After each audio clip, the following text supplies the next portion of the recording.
একটা Facebook status একটু পড়ে শোনাই, বেশ কয়েকজন শেয়ার করেছে এবং বেশ ঘুরছে কথাগুলো সোশ্যাল মিডিয়ায়। সেদিন 32 ভাঙাভাঙি কোনো ইমার্জেন্সি কিংবা অত্যাবশ্যক কিছু ছিল না। দুই পালোয়ান হাসনাত সার্জিস দিন রাত লাগাতার সেসব নিয়ে পোস্ট করেছে।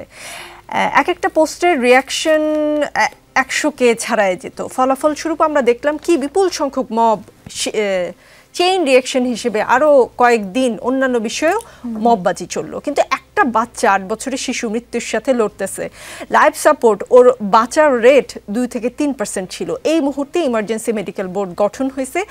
ইভেন আজকেও এক বৃদ্ধ বেলুনের লোভ দেখায় এক বাচ্চাকে রেপ করছে। জাস্ট 3-4 দিন আগে 3 বছরের বাচ্চা দোকানে চকলেট কিনতে গিয়ে রেপড হয়েছে। তারও 2 দিন আগে ওয়াজ শুনতে যেয়ে রেপড হতে গিয়ে ব্যর্থ হওয়ায় খুনের শিকার হলো। এগুলো জাস্ট চাইল্ড কেস, অন্যান্যগুলো মেনশনই করলাম না। কিন্তু এসব বিষয়ে হাসনাত সার্জিসরা কোনো শব্দ করে নাই। ছোট ছোট বাচ্চাগুলো রেপড হোক, মরুক, নারীরা প্রতিনিয়ত সহিংসতার শিকার হোক, ওদের কি? ওরা চাইলেই পারতো এই ইস্যুগুলোতে একটা বড় প্রোটেস্ট করতে, করে নাই। কেন করে নাই? কিছু স্বার্থ হয়তো আঁচ করা যায়। নাগরিক কমিটি, এনসিপি, নতুন দলটির অন্য সব ইস্যুতে সরব। নারীর প্রতি নির্যাতন প্রতিরোধ নিয়ে কি ঠিক ততটাই নীরব কিনা? প্রথমে আমি একটা জিনিস বলে নিতে চাই, হাসনাত সার্জিসের কথা যেহেতু এসেছে, ওটা ওনাদের ব্যক্তিগত বিষয়। ওনারা ব্যক্তিগত জায়গা থেকে কেন হলো গিয়ে কোনো বক্তব্য প্রদান করলেন না। আমি যদি জাতীয় নাগরিক পার্টির কথা বলি, আমরা জাতীয় নাগরিক পার্টি থেকে 2-3 দিন আগে আমাদের একটা প্রেস রিলিজ গিয়েছে এবং হলো গিয়ে কালকে একটা বিক্ষোভ সমাবেশও হয়েছে। এবং জাতীয় নাগরিক পার্টিতে আমরা যারা নারীরা আছি এবং আমাদের যিনি আহ্বায়ক আছেন বা সদস্য সচিব আছেন, আমাদের সবারই এটা নিয়ে মিটিং হয়েছে, আমাদের কথাবার্তা হয়েছে এবং এই বিষয়টা সবাই নিন্দা তো জানিয়েছেনই এবং সবাই উদ্বেগজনক একটা অবস্থায় আছেন। কালকে যেরকম রাত্রে হলো গিয়ে আমাদের ঢাকা বিশ্ববিদ্যালয়ের একজন শিক্ষার্থী উনি হলো গিয়ে অবস্থান কর্মসূচি নিয়েছেন, সেখানে আমিও রাত্রেবেলা ছিলাম। আমাদের নাগরিক পার্টির সামান্তা শারমিন আপু ছিলেন, সাদিয়া ফারজানা দিনা ছিলেন, আমাদের আরও নাগরিক পার্টির সদস্যরা হলো গিয়ে ওখানে গিয়েছেন, ওনার সাথে ছিলেন। আমরা ওনার সাথে হলো গিয়ে আমাদের সহাবস্থান জানিয়েছি এবং আমাদের নেতাকর্মীরা সবাই হলো গিয়ে এই ঘটনার সাথে হলো গিয়ে তাদের সহাবস্থান জানাচ্ছেন।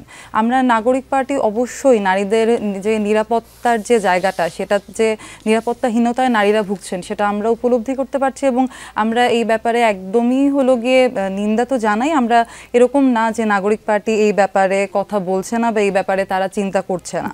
অর্পিতা শ্যামা, আপনাদের আহ্বায়ক যেটা বলেছেন যে দেশের আইন শৃঙ্খলা পরিস্থিতির এই অবস্থায় নির্বাচন কি করে সম্ভব, এই ধরনের একটা ইঙ্গিত তিনি দিয়েছেন। নির্বাচনটা পেছালে সবচেয়ে বেশি লাভবান হন আপনারা, এটা আপনারাও জানেন, সাধারণ জনগণও ওভাবেই ভাবে বিষয়টা।